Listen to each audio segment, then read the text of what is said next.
This is Deobra Redden, who's facing charges of attempted battery in Las Vegas, Nevada. In accordance with the laws of the state of Nevada, this court...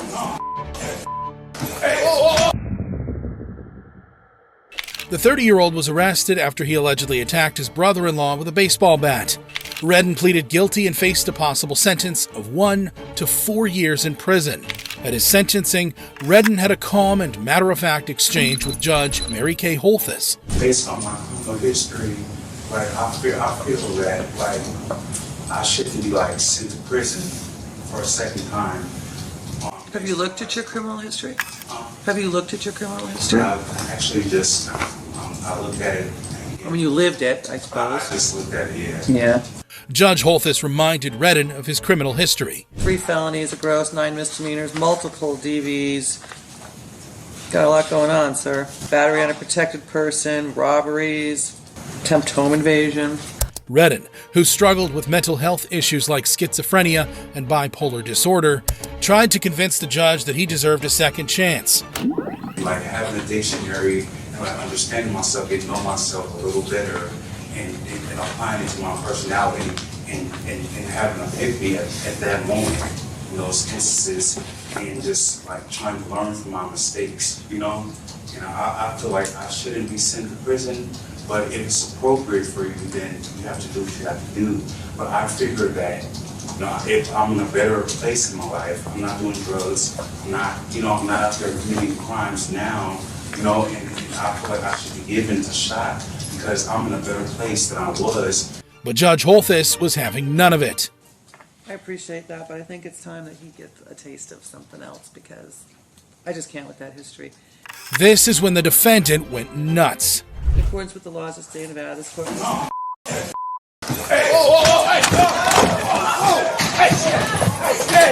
Redden launched over the courtroom bench and headed straight for Judge Holthus.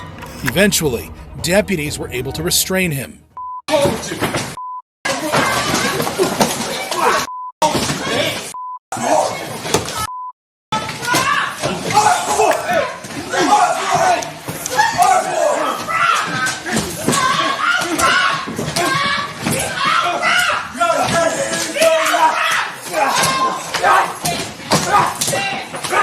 There was sheer chaos in the courtroom as alarms went off and people started calling for help. Gosh, dude.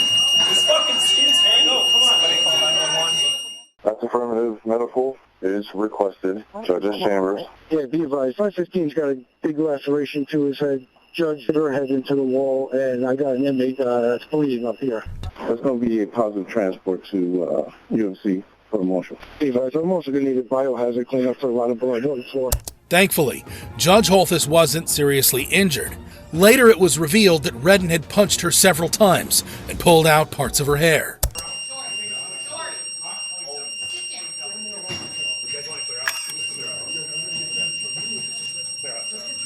However, one marshal had to be hospitalized and needed 25 stitches after suffering a forehead injury as well as a dislocated shoulder. A few days later, Redden was back in court to learn his fate for the initial assault case. This time, he was heavily shackled and wore a spit mask. All right, this is on for the continuation of Mr. Redden's sentencing. I want to make it clear that I am not changing or modifying the sentence I was in the process of imposing last week before I was interrupted by defendant's actions. All right, that being said, in accordance with the laws of the state of Nevada, this court does now sentence you 19 to 48 months in the Nevada Department of Corrections. Additionally, Redden faced 13 new charges for the attack on Judge Holthus, including attempted murder, battery, and extortion by threat. You're being charged with count 1, attempt murder, victim 60 years of age or older, a felony. Count 2, battery on a protected person resulting in substantial bodily harm, victim 60 years of age or older, a felony. Count 3, extortion by threat, a felony. If convicted, he could spend decades behind bars. What happens when a defendant gets attacked by his own son? Like in the case of Vashawn Flowers, who's on trial for murder in Muskegon County, Michigan. In May 2019, Flowers allegedly shot and killed his wife, Jamie, at their Muskegon Heights home after the two had an argument over cigarettes. Initially, the couple fought for more than a day, after which police arrived and separated the two. Flowers left, But hours later, he returned, kicked in the door, and shot Jamie 4 times. The two were separated and police were called, but Vashon returned hours after police left the home. Jones says she heard him kick in the front door and confront her mother while she was protecting her child from harm in a bedroom. The 46-year-old then turned himself in and was charged with open murder. In court, Jamie's daughter, Paris, who witnessed the whole incident, testified. He got down on the ground and started choking my mother. Actually, I heard, "You don't have to do this, Vashon. Please don't do this. You don't have to do this." And then I heard gunshots. Do you recall how many you heard? 4. I got up and I left out of the room. She was sitting straight up against the wall. Did you observe some blood? Yes, on her shirt. Gunshots, bullet holes in her shirt, and blood. But it was Jamie's son who decided to take matters into his own hands.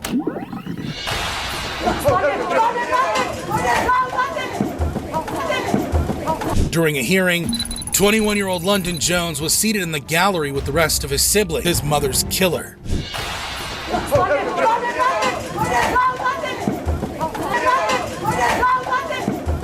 How does it compare to giving your lawyer a knuckle sandwich?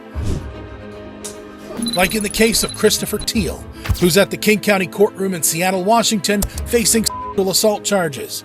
In May 2018, Teal, who was homeless at the time, followed a woman inside the restroom of a car dealership and assaulted her. He was arrested after company employees barged in and stopped the attack. Teal was charged with first-degree sexual assault and unlawful imprisonment. He appeared in court for a competency hearing represented by his lawyer, Reed Birkland. As the hearing began, Teal seemed amused and raised his arm towards Birkland before being stopped by a deputy. Mr. Teal's present, he's in custody, he's represented by counsel, Mr. Birkland. Then suddenly, without provocation, Teal snapped. Standing from his counsel, who I'll defer to in a moment, that they are now stipulating that Mr. Teal... Out of nowhere, Teal punched his own lawyer. Luckily, court deputies managed to quickly subdue him. Get down! Face down! Face down! Put your hand behind your back! Put your hand behind your back now! A spit hood was placed over his head and Teal was removed from the courtroom.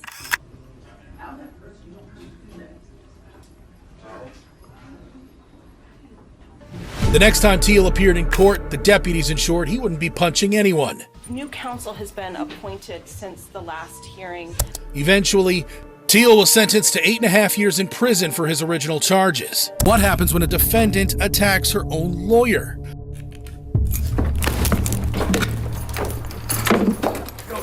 Like in the case of 25-year-old Taylor Shabiznes, who is on trial for a grisly murder in Green Bay, Wisconsin. There was a human head. There was genitalia in the bucket. Let me stop you there. What do you mean genitalia? What I would recognize as and testicles. On February 23rd, 2022, Shabiznes strangled her boyfriend, 24-year-old Shad Therion, and mutilated his body during a night of drug-fueled intimate acts. Therion was choked to death with a metal chain, and his dismembered body was found in his mother's basement. Shabiznes left Therion's severed head in a bucket and other body parts in storage totes, plastic bags, and cardboard boxes. Therion's mother, Tara, discovered the horrific scene and called 911. Very positive my son's head is in a bucket, a yellow bucket in my basement. What makes you think that? Because I looked in the bucket. What did you see? Exactly what I told you. Okay, where's the rest of the body at? No idea. The cops immediately arrived and found blood marks outside the house. Is this blood? Does this look like blood to you?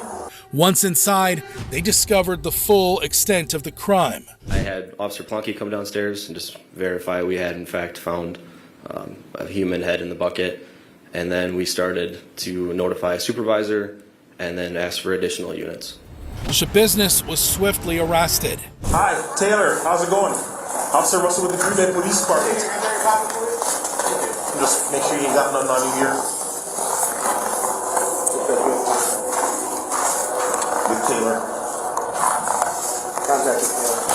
Taylor, you have one more for your arrest. Just put your hands behind your back, quick. Anybody else in your apartment?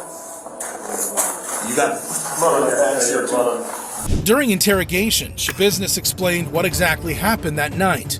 She said both Therion and she took part in uncommon acts, which quickly took a darker turn. So when he put the chain on his neck, he thought that you guys were going to have kinky, right? You think that's what Chad was thinking, maybe?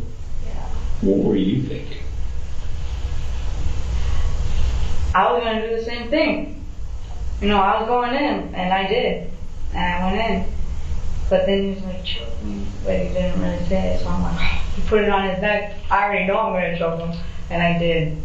However, when she did realize that her partner was dying, Shabiznis didn't bother to stop and ultimately decided to kill him. The chain goes around his neck and he started him. And you just realized that he was going to die, or what?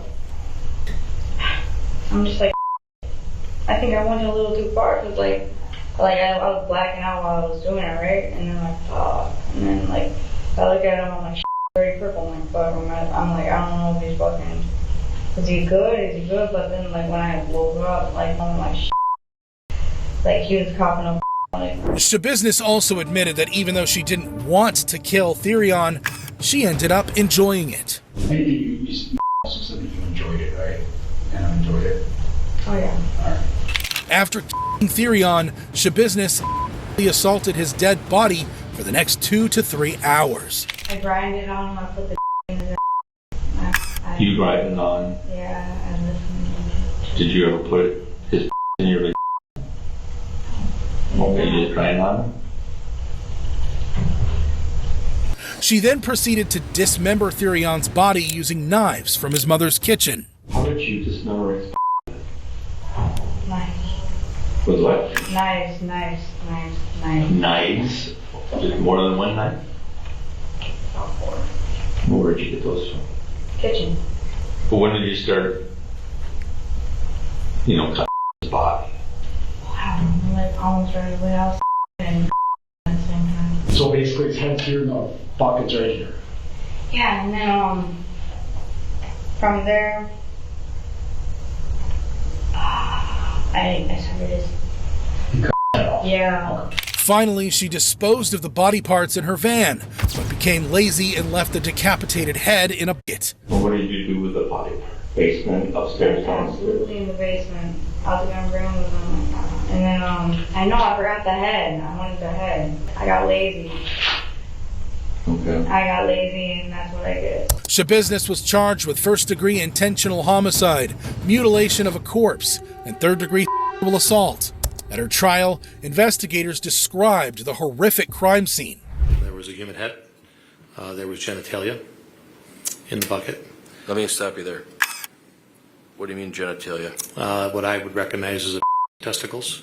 Beyond the stack of mattresses, there appeared to be blood on the floor and then small chunks of human flesh. The back has been largely flayed and defleshed. In other words, the skin of the back has been removed. Also, the muscles of the back have been removed so that we have exposed rib cage. Despite the grisly nature of her crimes, what Shabiznis did next still managed to shock everyone.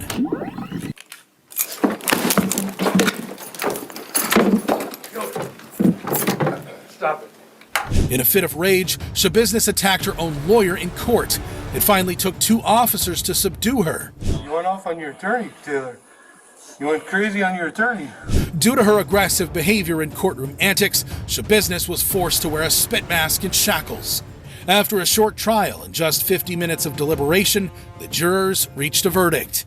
We, the jury, find the defendant, Taylor Denise Shabiznis, guilty of first-degree intentional homicide as charged in count 1 of the information. During sentencing, Therion's loved ones got the chance to directly address his killer. Now, I'm not a praying man, but after Judge Walsh here sentences today, I will pray that you meet the same fate as your idealistic Jeffrey Dahmer. So have a good life, business. While Therion's uncle compared Shabiznis to the notorious serial killer Jeffrey Dahmer, Therion's father, on the other hand, forgave his son's killer and even asked the judge to show her mercy. Taylor, I just wanted to say that I forgive you for what you've done to my son. Yeah, you made a bad choice, and now you have to live with it. And like I said, I forgive you, and I'm going to ask the judge if he can, if she can see the streets again sometime, However, Judge Thomas Walsh had no such sympathy. This crime offends human decency, it offends human dignity, and it offends the human community. It really does. As to in 22 CF 363, count 1, that's the first-degree intentional homicide as a repeater. It's a Class A felony. Going to impose life imprisonment without the possibility of extended supervision. Ultimately, Shabiznis was sentenced to life in prison without the possibility of parole for the gruesome murder of Shad Therion. What happens when a convict attempts to break free? Like in the case of Michael Thomas, who's facing homicide charges in Milwaukee, Wisconsin. I never will forget when he shot my mom, the laugh that he did. In 2011, 16-year-old Thomas was driving around in a stolen minivan with Malik Merchant and Jimmy Scales when they stopped at West Lisbon Avenue and attempted to rob Sharon Staples. Thomas allegedly jumped out of the car and threatened Sharon to give up her purse, but when she resisted, Thomas fatally shot her. Sharon was 12 weeks pregnant at the time. Thomas was arrested and charged with 2 counts of first-degree reckless homicide for killing Sharon and her unborn child. He later pleaded guilty to those charges. I'ma kill D. Thomas, accept full responsibility for my part that brought your family such pains. During sentencing, Judge David Borowski had a few words for the teenage killer's family. And I think of a more serious, aggravated set of circumstances than what went on here. Mr. Thomas has an awful juvenile record. Awful. Was not being raised well. And that is the fault of the parents. Thomas was initially calm and silent, but after he learned he'd spend most of his adult life in prison, all hell broke loose.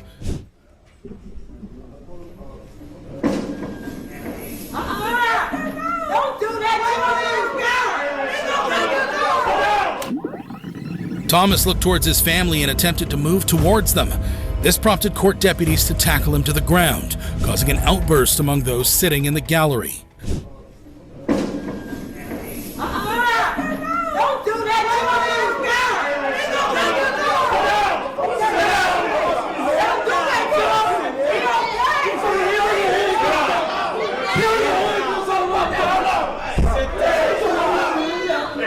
The deputies managed to get him to his feet, but they couldn't control the teenager.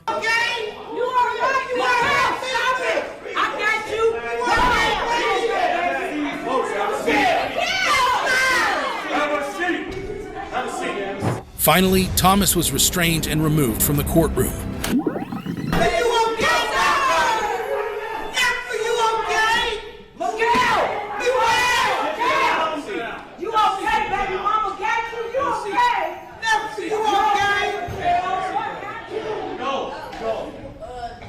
A sheriff took hold of the situation and calmed the irate family members down. Listen, all right, please.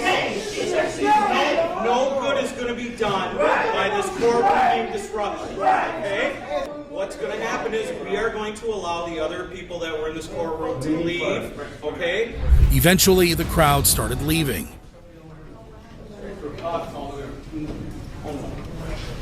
No, Sean.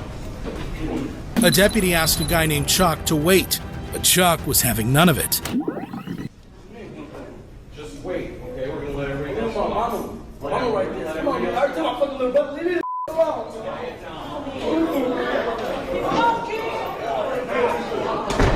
He was promptly cuffed and taken into custody.